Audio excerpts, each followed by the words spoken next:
guys, the Zombies! 50 years ago, you guys had your first top 100 single. It wasn't the first one. It wasn't the first one. No. Tell me everything. But let me tell you that it was on this very day, 50 years ago, that Time of the Season was published in Cashbox as being the #1 record in the nation. To this day, March the 29th, 1969. Which is pretty crazy. Now, We 50... had the number one 1964 before that. She's not there. I wasn't there. Now, what does it feel like to be here? You're being inducted into the Rock and Roll Hall of Fame 50 years later. That must feel pretty amazing. It's absolutely incredible. I'm finding it hard to believe, to be absolutely honest. It's a bit dreamlike, but it's a wonderful, wonderful honor, and we're all really, really pleased to be here.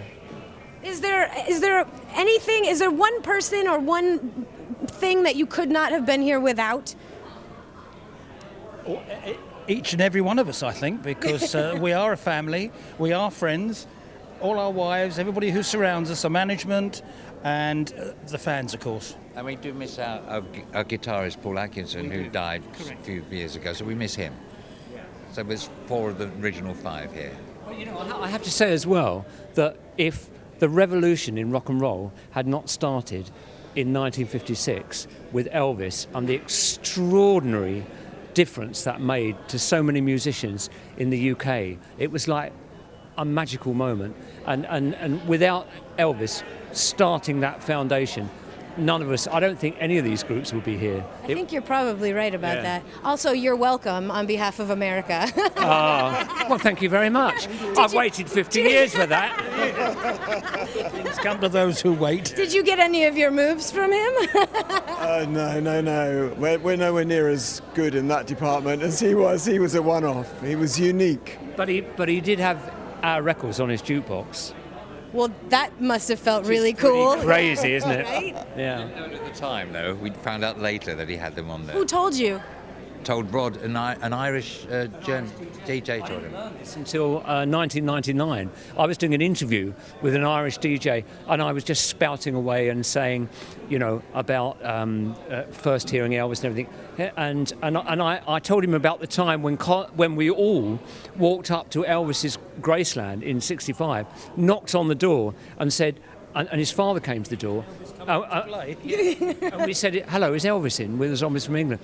And he said, he loves you guys, but and I thought, well, that was just hospitality. Now I was telling this story, and the Irish DJ said, "I'm going to stop you there." He said, "I am an Elvis freak. I can't believe you didn't know he had 3 of your records on his jukebox." Isn't that cool? That's amazing. Sure is. Okay, but not as amazing as obviously being inducted into the Hall of Fame. This means more than that. Yeah, indeed.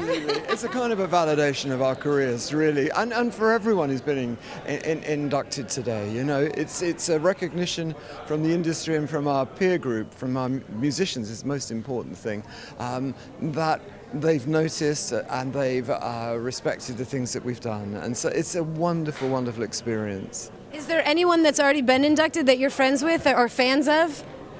Oh, fans of most of the people here. I think it's fantastic that 5 English bands, you know, Radiohead, The Cure, Roxy Music, Def Leppard.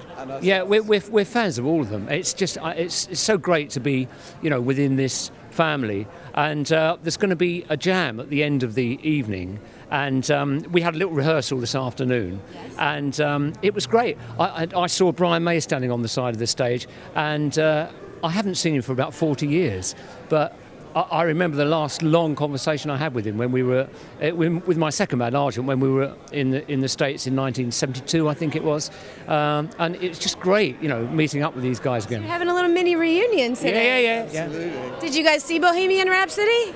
Great film. Fantastic film. I love it. It was I saw pretty it in great. the plane over last time. Which one was the film? Bohemian Rhapsody. Did you see it? Great, yes, Great. really good, In yes. tears, of course. But then anything does these days. Steady on, you're breaking down here.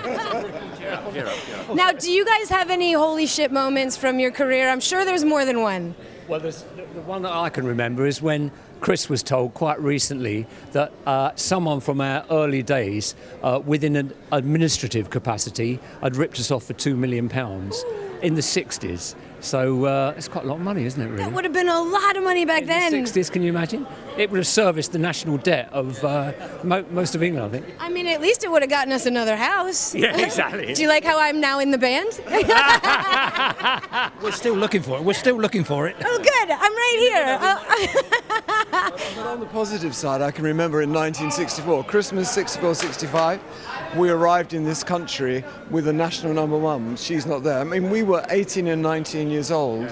What better introduction to a country as a musician than to arrive with the #1 national record? So that was a wonderful, wonderful experience. I'll never forget that. Yeah. Where did you guys hear it on the radio for the first time when you landed? Like, is that how it all played out? Well, we heard it for the first time in the States, of course, and it was like, I remember seeing footage of the Beatles when they said, listen, we're on the radio over here. And I can't tell you how much of a magic land America was for all us fledgling English groups. It really was. And then to hear, turning over a station, and it's on the other station as well, because it was the #1 record. It was just like a dream. Were you driving down the street with the convertible? This is how I picture everyone listening to their very first song. Like that. I think we turned it up, that's for sure. We came into New York, and because it's magic land to us, then it was 1964, and then we played at Murray LeKay's Brooklyn Fox with all those great American artists like Patti LaBelle, Chuck Jackson, the Shirelles. It was quite a birth for us, really, coming from England. They really took, we thought, oh my God, they're going to think that, who are these, 5 skinny young English kids that are 18 years old, they're going to... Yes, it's hard to imagine now. Whippersnappers, all of them, still.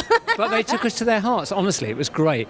And I remember Patti LaBelle having loads of conversation with us after each time we played and saying, you've got to check out this new kid on the block. She's called Aretha Franklin, and introduced us to the music of Nina Simone and all this. And we were in heaven, actually. It was such an education, wasn't it? It was great. Well, I can't tell you how happy I am for you guys. Thank you very Congratulations on your induction this year. Thank you very much. I'm very much looking forward to your performance. So get in there and rehearse. Okay. Thank you guys so much. Okay, thank you.